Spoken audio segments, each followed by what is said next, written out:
What happens when you cross the newborn baby Jesus with the zombie apocalypse? Well, you're probably going to get some upset neighbors and a few phone calls. Just ask that couple in Ohio that built the zombie nativity in their front yard. The strange thing is, that's not even the weirdest nativity out there. Like, take the rubber ducky nativity.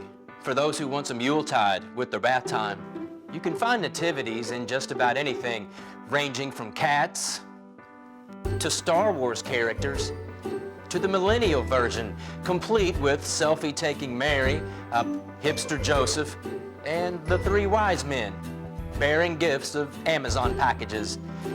And yet, as crazy as all these nativities sound, they're not too far-fetched from what you and I have.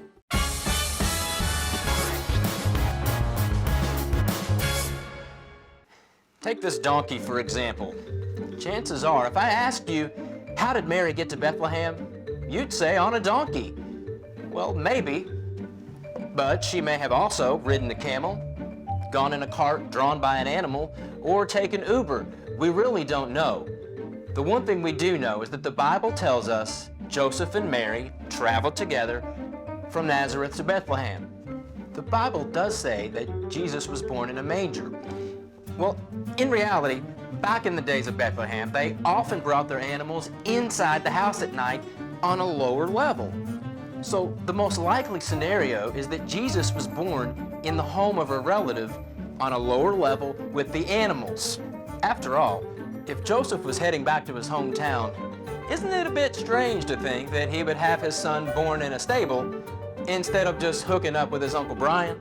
And what about this angel that we keep seeing always photobombing Joseph and Mary?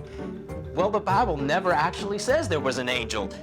I mean, shouldn't the angel be out in a field telling all the shepherds about this newborn king?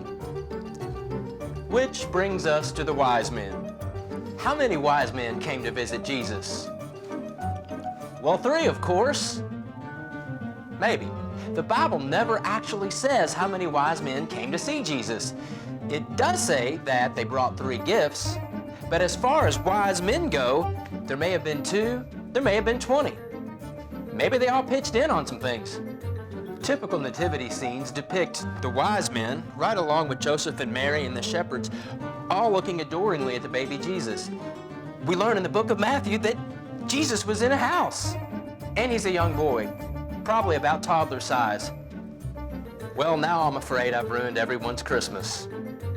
But the good news is, Jesus really was born. 2,000 years ago, Jesus was born, and it doesn't matter if it was in a stable, in a manger, or under someone's house. And it happened exactly the way God said it would. He became flesh and blood and moved into our neighborhood, and that is great news. So with that in mind, we come to worship. Merry Christmas.